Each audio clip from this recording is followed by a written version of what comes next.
4 நாள் ஷூட்டிங் இருக்கும். அது முடிச்சதுக்கு அப்புறம் எங்களுக்கு தர்றதே 3000 ரூபாய். அந்த 3000 ரூபாய் அவங்க குடுக்குற வரைக்கும் நாங்க வெயிட் பண்ணணும். ரொம்ப கஷ்டம் இருக்கும்போது அதெல்லாம் எங்களுக்கு இது ஆகல, ஹெல்ப் ஆகல. அதனால தான் நாங்க என்ன பண்ணோம், ஆர்கெஸ்ட்ராக்கு வந்தோம். அங்க ஏன்னா அப்பா ஃபங்க்ஷன் முடிச்ச உடனே காசு குடுப்பாங்க. அது ஒரு செலவுக்கு ஆகும், கஷ்டத்துக்கு ஆகும். அத நினைச்சு தான் இங்க வந்தோம். நான் ஃபர்ஸ்ட் பண்ணது என்னோட ஸ்கூல்ல. அப்பா தான் டீச்சர் எனக்கு.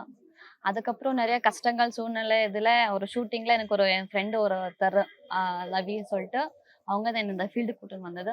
அங்கேருந்து அப்படியே அப்படியே நான் வந்துட்டேன். ஆனா ஃபர்ஸ்ட் ஸ்டேஜ் என்னோட ஸ்டேஜ் கிளாமர்ல தான்.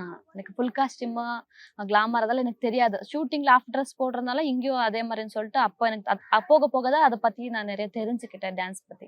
முதல் டைம்ல உங்களுக்கு தெரியல, ஓகே இது ஒரு ஷூட்டிங் அப்படின்னு வந்துருச்சு. ஓரளவுக்கு உங்களுக்கு விவரம் தெரிய ஆரம்பிச்சதுல இருந்து இந்த இந்த ஆடை போடுறதுல நெருடல் ஏதாவது இருந்திருக்கு அந்த மாதிரி கிளாமர் ட்ரெஸ்ல? ரொம்ப ரொம்ப எனக்கு ஃபங்க்ஷன் பண்ணிட்டேன்.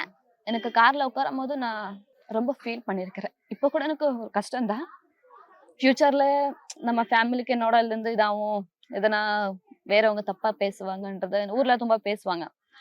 நான் நைட் தானே ப்ரோக்ராம் இருக்கும் எல்லா பக்கத்துலயும். நைட்ல யார் வேலை கொடுப்பாங்க இவளுக்கு? நைட்டு போயிட்டு மார்னிங் வரா. நைட் டைம்ல என்ன வேலைக்கு போவா இவ? சொல்ல தப்பா பேசுவாங்க. ஃபேமிலிலுமே யாருமே நானும் பேசுறது இல்ல, யாருமே பேசுறது. ஏன்னா அம்மாக்கு நான் என்ன பண்ணாலும் எங்க அம்மாக்கு தான் ஃபர்ஸ்ட் சொல்றது. தப்பே பண்ணாலும் சரியா பண்ணாலும் கிளாமர் இந்த பசங்க கிட்ட என்ன பேசுனேம்மா, இந்த கிளாமர் பண்ணதான் அம்மாக்கு தான் சொல்றது. ரொம்ப இதுல கஷ்டம் இருக்குது. கிளாமர் பண்றதுனால ரொம்ப நான் ஃபீல் பண்ணிருக்கிறேன். உடஞ்சு அழுததெல்லாம் உண்டு? அழுந்ததான் கத்தி கத்தி அழுந்திருக்கிறேன். ஒரு ரூம்ல யாரும் இல்லாம நான் ரொம்ப அழுந்திருக்கிறேன். ஏன்னா அப்போ பேசுறதுக்கு யாருமே இல்ல, ஃப்ரெண்ட்ஸ் இல்ல. எல்லாம் கஷ்டம் என்னன்னா காசு இருந்ததா எல்லாமே அன்ற மாதிரி எல்லாருமே விளங்கிட்டாங்க. தனிமையாயிட்டேன் நானு. ரொம்ப தனிமையானதுனால அப்படியே வந்துட்டேன். ஆனா அந்த கஷ்டத்தை கூட சிரிச்சுட்டே சொல்றீங்க. கஷ்டம் இருக்கதான் செய்யும். 99% டான்சர்ஸ்ல ரொம்ப கஷ்டப்படுறாங்க. கஷ்டம் இருக்கிறதுனால தான் அவங்க இந்த ஃபீல்டுக்கே வராங்க நான் சொல்றேன். நான் பார்த்ததுல நிறைய பேர் என்கிட்ட பேசியிருக்கிறாங்க, பழகியிருக்கிறாங்க. நிறைய பேர் அம்மான்னு கூப்பிடுவாங்க, அக்கான்னு கூப்பிடுறாங்க.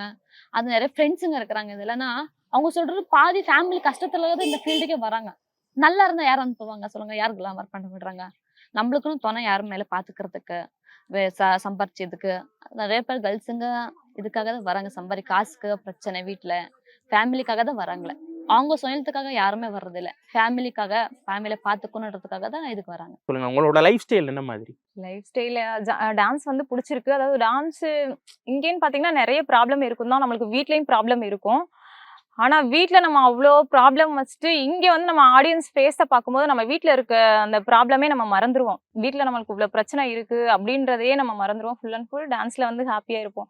இங்கேயும் சில பல கஷ்டங்கள்லாம் இருக்கும். இப்போ ஃபேன்ஸ் வந்து கீழே உட்காந்துட்டு அந்த மாதிரி கொஞ்சம் மன கஷ்டப்படுத்துற மாதிரி இந்த கை சிம்பல்லாம் பண்றது எல்லாமே இருக்கும் தான். அதுலயும் ஒரு சந்தோஷமும் நம்மளுக்கு இருக்கும்.